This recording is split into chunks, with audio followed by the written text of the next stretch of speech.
Probably the biggest influence in my career choice to be a musician was my mother, because of her love of music and her love of classical music. And I remember, some of my first memories was growing up and hearing her singing in the church, singing with the Savannah Symphony Chorale at the time. She would play, she would wake us up in the morning blasting Carmina Burana. And if anyone knows that piece, you know it's a very intense work. But those are very, very early memories that brought classical music and introduced classical music to me. Outside of my mother was probably next in line was church, and going to church every Sunday and listening to great gospel music. That was a huge influence on me and my development as a musician. I think it started my love for the art of music, the art of expression through music.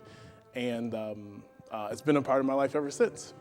Some of the stories my parents tell me is when the washing machine would be going, I would actually start to move along with the beat of the washer dryer. So I think they knew that music would be a part of me.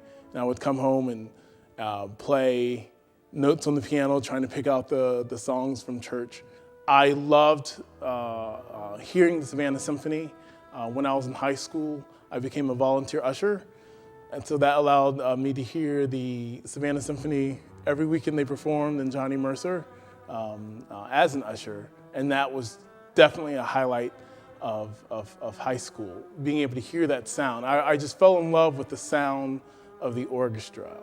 I fell in love with the sound of the strings, which is probably why I ended up playing a stringed instrument. It's neat. I'm actually here on the stage at the Curtis Institute of Music, and when I got into this institution, that kind of sealed the deal. Curtis was playing at a festival in Verviers, Switzerland, and that was my first time traveling overseas, and that was an amazing experience in the Swiss Alps. Followed by that fall was a major tour with Curtis of much of Europe with a very, very, very fine fiddle soloist. And those are huge highlights. I think the most rewarding aspect of my work, of what I do, being a musician, is being able to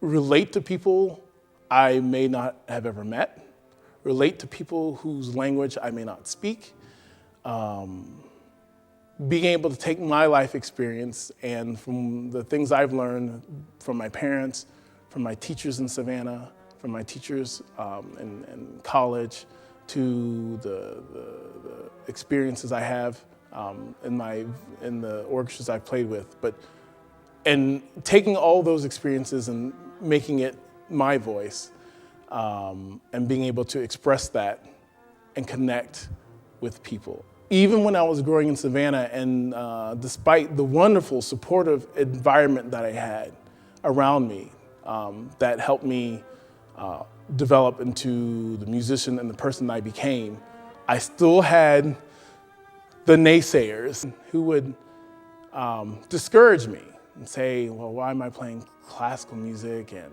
that's anything from being geeky or dorky. And but so there are two different paths one can take with that. One could say like, oh, well, I don't want to be geeky or dorky, so I'm going to just do what everyone else does. Or I could say, well, it may be geeky or dorky, but I still enjoy doing what I do. I still want this to be part of my life.